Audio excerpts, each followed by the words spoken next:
Sahabat wanita yang saya cintai dimanapun Anda berada, saya Susi Makitan menjumpai Anda lagi hari ini dalam acara Wanita Berpengharapan. Saya harap Anda dalam keadaan baik-baik saja dan sehat selalu.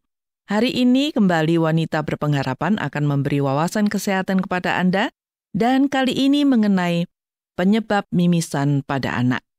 Saya akan berbincang-bincang dengan Dr. Megawati mengenai hal itu. Dan setelah itu Ibu Wihani STH akan hadir dan memberi siraman rohani untuk Anda dengan topik tangan yang mengasihi. Semoga semuanya akan menjadi berkat buat Anda dan selamat mengikuti.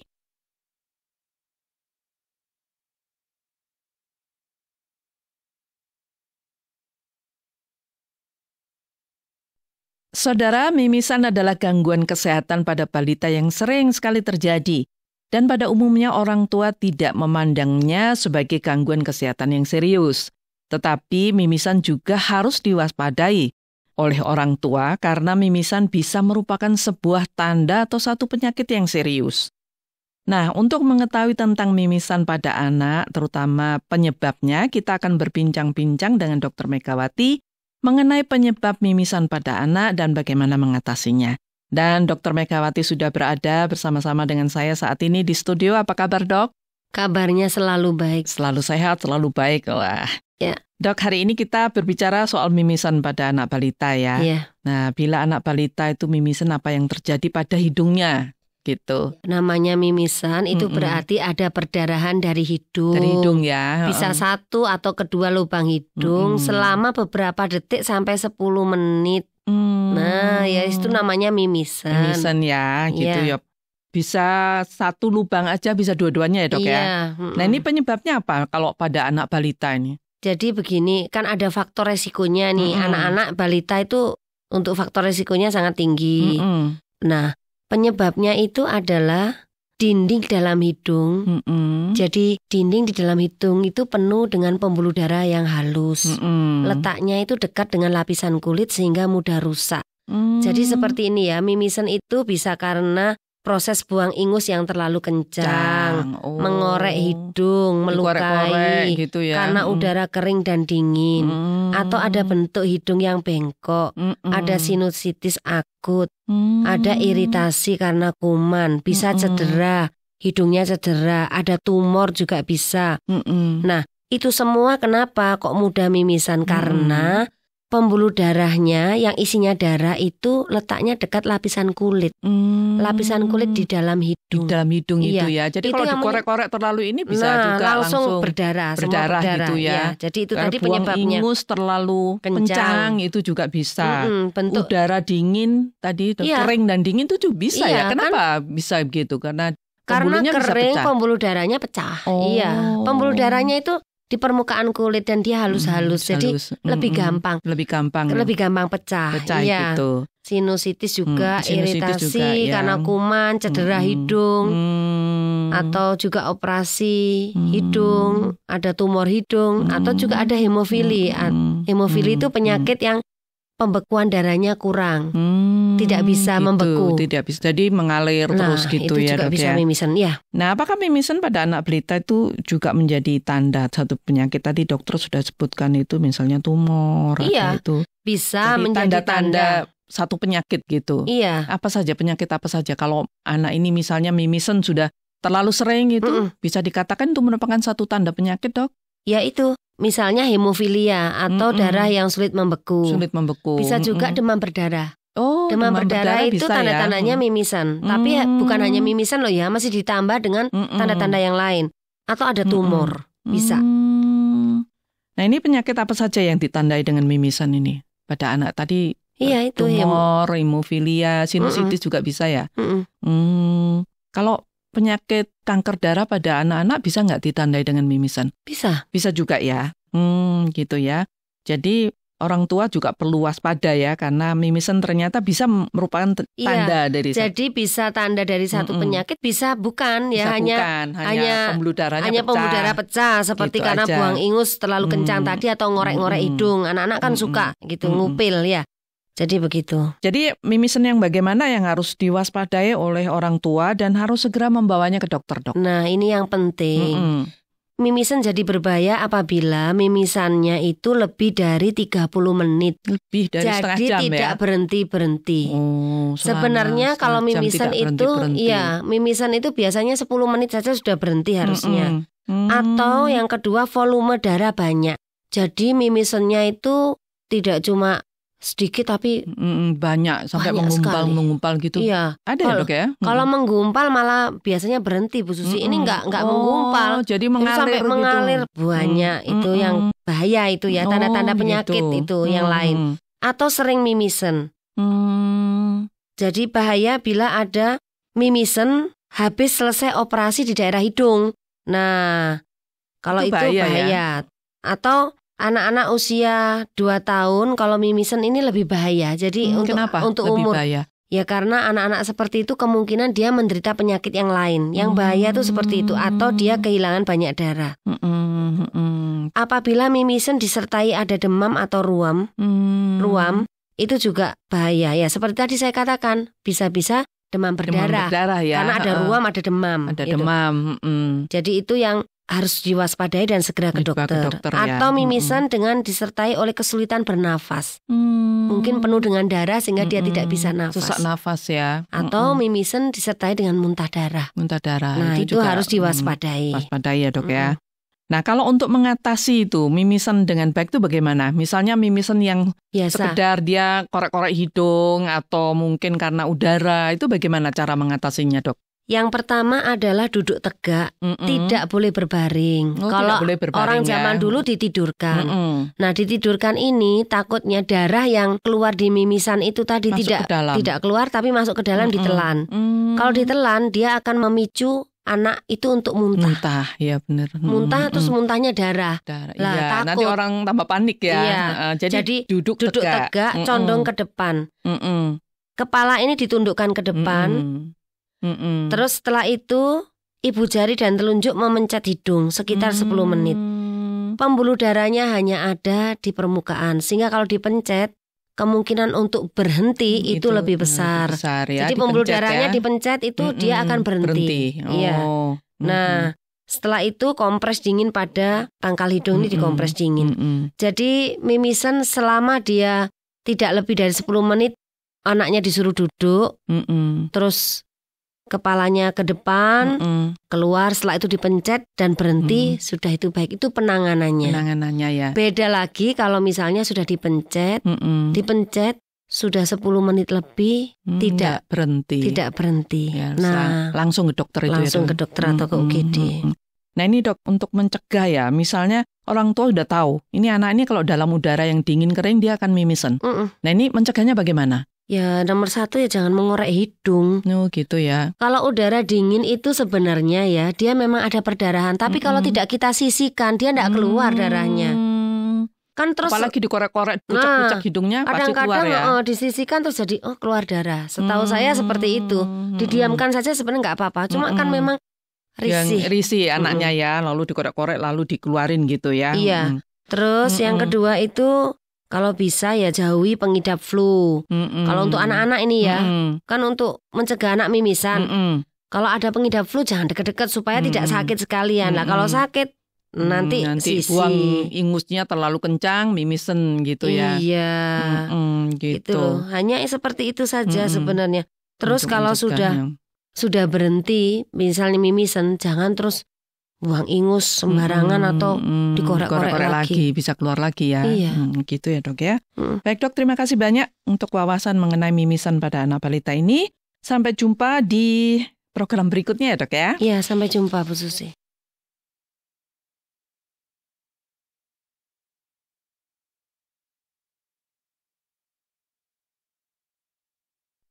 Sahabat, semoga perbincangan mengenai penyebab mimisan pada anak tadi bermanfaat bagi Anda dan juga bagi keluarga Anda. Dan tetaplah bersama Wanita Berpengharapan karena sesaat lagi Ibu Wihani STH akan memberikan siraman rohani untuk Anda. Tetapi sebelum itu saya mengajak Anda mendengarkan sebuah lagu pujian berikut ini yang saya hadirkan khusus untuk Anda. Selamat mendengarkan dan semoga Anda terhibur.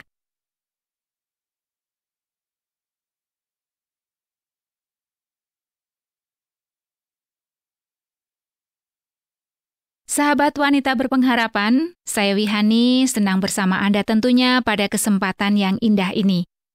Saya yakin pengetahuan tentang kesehatan jasmani, khususnya tentang penyebab mimisan pada anak yang dibawakan oleh Ibu Susi dan Dr. Megawati tadi, sangat bermanfaat bagi kita semua.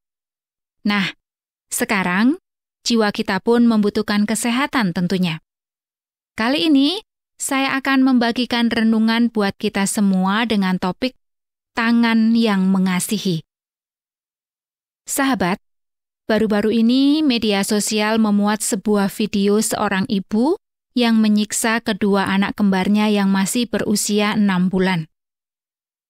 Ibu itu menyiksa dengan menampar pipi bayi itu, kemudian dengan kedua tangannya, ibu itu menjatuhkan kedua bayinya dari tempat yang cukup tinggi, dan bayinya terluka parah. Hampir semua wanita, apalagi para ibu, mengutuk perbuatan ibu tersebut.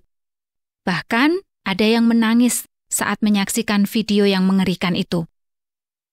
Sahabatku, sebagai seorang ibu, tentu kita tidak bisa mengerti mengapa seorang ibu begitu tega menggunakan tangannya sendiri untuk menyiksa anaknya. Apapun alasannya, seorang ibu tidak bisa dibenarkan dengan tangannya sendiri menyiksa atau melakukan hal-hal buruk dan jahat atas anaknya. Bukankah Tuhan menciptakan kedua tangan kita untuk melakukan kasih kepada siapa saja, apalagi kepada anak-anak kita? Apalagi anak-anak yang masih bayi yang tidak berdaya itu. Tuhan menciptakan kedua tangan kita, kiri dan kanan, dengan 10 jari, untuk melakukan perbuatan yang memuliakan namanya. Dan ada jutaan wanita atau ibu yang berhasil melakukan perbuatan mulia dengan tangannya. Kalau kita ingat ibu kita masing-masing, tentu kita masih ingat bagaimana tangan ibu kita mengusap air mata kita. Bagaimana tangan ibu kita membelai rambut kita.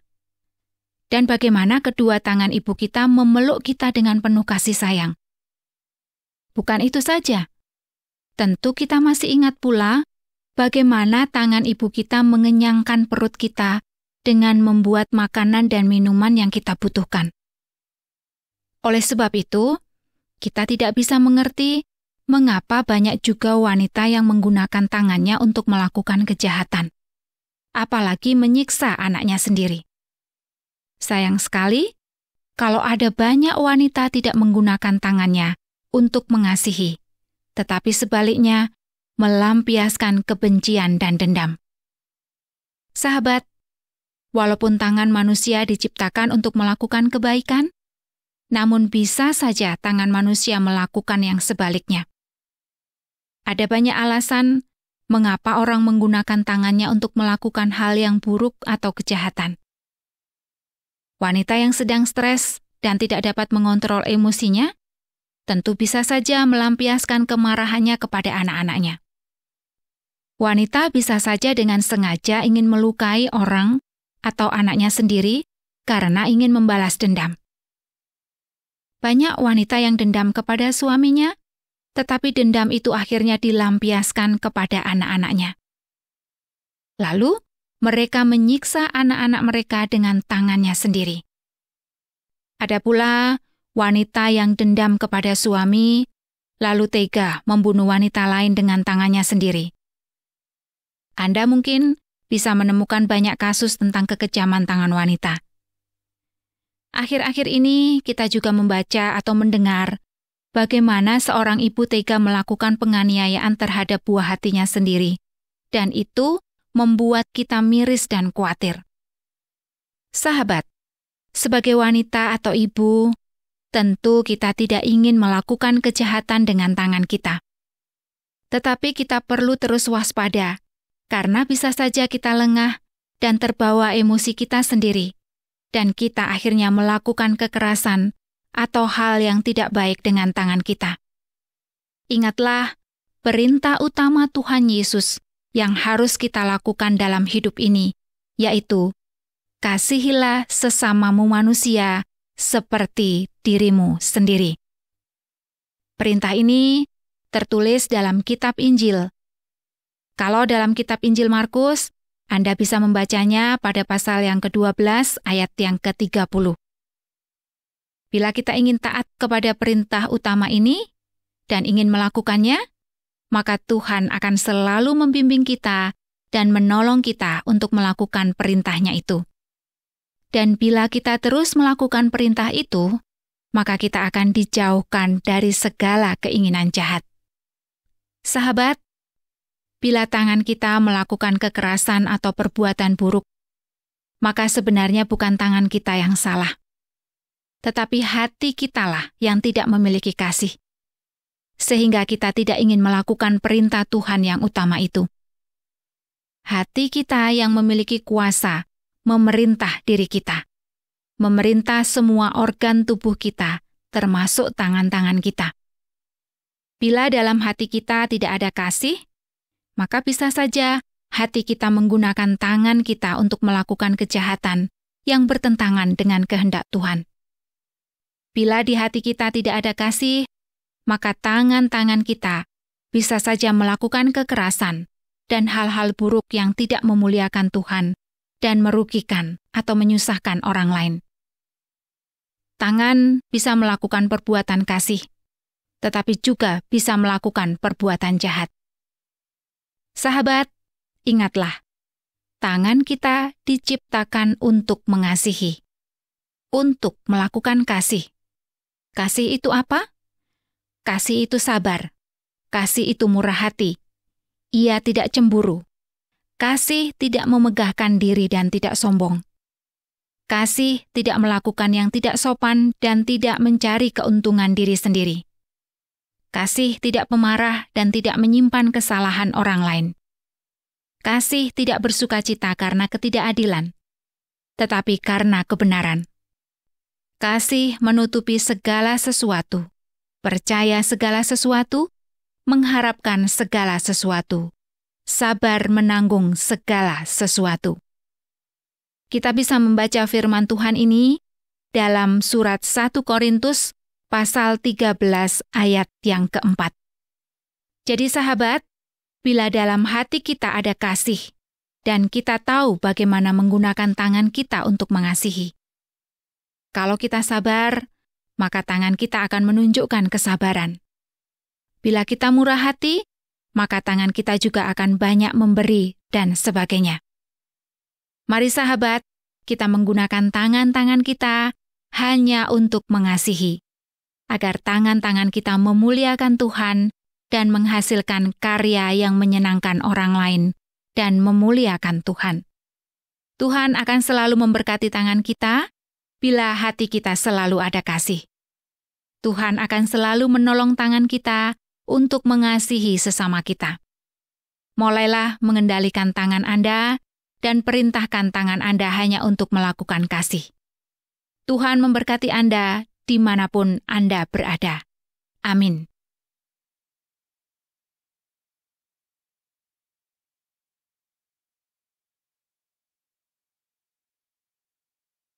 Sahabat wanita berpengharapan, saatnya kita harus berpisah dan selesai sudah seluruh rangkaian acara wanita berpengharapan untuk hari ini.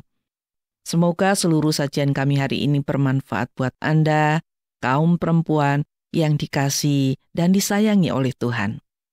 Dan bila Anda ingin menanggapi acara ini, atau Anda ingin membagikan pengalaman hidup Anda, langsung saja hubungi Wanita Berpengharapan melalui SMS atau WA ke nomor 081 333 777 386. Saya ulangi lagi nomornya 081 333 777 386. Akhirnya saya Susi Makitan mohon pamit dan sampai jumpa.